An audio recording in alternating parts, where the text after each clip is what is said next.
नमस्कार दोस्तों, welcome to my channel exam study. केंद्रीय मंत्रिमंडल ने 8वें वेतन आयोग के विचाराधीन विषयों को स्वीकृति दे दी है। पोस्ट किया गया 28 अक्टूबर 2025 को 3:30 पर PIB दिल्ली से। ठीक है। प्रधानमंत्री श्री नरेंद्र मोदी की अध्यक्षता में केंद्रीय मंत्रिमंडल ने आज 8वें वेतन आयोग की विचार विमर्श करने के लिए स्वीकृति दे दी है। 8वें वेतन आयोग अस्थायी निकाय होगा। आयोग के एक अध्यक्ष और एक सदस्य अंशकालीन होंगे और एक सदस्य सचिव होंगे। यह अपने गठन की तिथि 18 महीने के भीतर अपनी अनुशंसा देंगे। यदि आवश्यकता हो तो आयोग अनुशंसा के अंतिम रूप दिए जा सकते हैं। किसी भी मामले पर अंतरिम रिपोर्ट भेजने पर विचार किया जा सकता है। आयोग अपनी अनुशंसा देते समय निम्नलिखित बातों पे ध्यान देना होगा। क्या क्या ध्यान देना होगा बात पे देखिएगा। इनका बात जो है निम्नलिखित इस तरह से है। पहला बात होगा, देश के आर्थिक स्थिति और राजकोषीय विवेक आर्थिक सरकारी वित्तीय व्यवस्था के प्रबंधन और खर्च को राजस्व के संतुलना की आवश्यकता होगा। यह सुनिश्चित करेंगे कि आवश्यकता है कि विकास व्यय और कल्याणकारी उपायों के लिए पर्याप्त संसाधन उपलब्ध हो। गैर अंशदायी पेंशन योजना और गैर वित्तपोषी लागत पर भी ध्यान देंगे।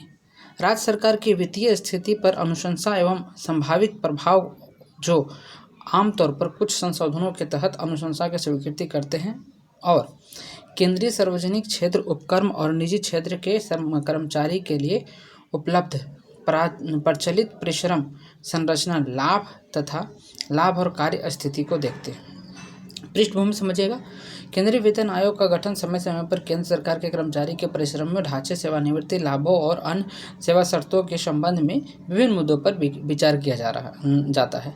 आवश्यक बदलाव और संबंध में अनुशंसा देने के लिए किया जाता है। आमतौर पर वेतन आयोग की अनुशंसाएं प्रत्येक 10 वर्ष के अंतराल पर लागू हो जाती हैं। इस प्रवृत्ति के अनुसार 8वें केंद्रीय वेतन आयोग की सिफारिश है ना 10 वर्ष पर लागू होता है। 1/1/2026 से लागू करना अपेक्षित है। मतलब कि 1/1/2016 को लागू हुआ था 7वां वेतन आयोग और 1/1/2026 को 8वां लागू होगा। सरकार ने जनवरी 2025 में 8वें वेतन आयोग के सिफारिश का गठन की घोषणा की थी ताकि केंद्र सरकार के कर्मचारियों के वेतन और लाभ में बदलावों की जाँच और उसके संबंधित अनुशंसा किया जा सके।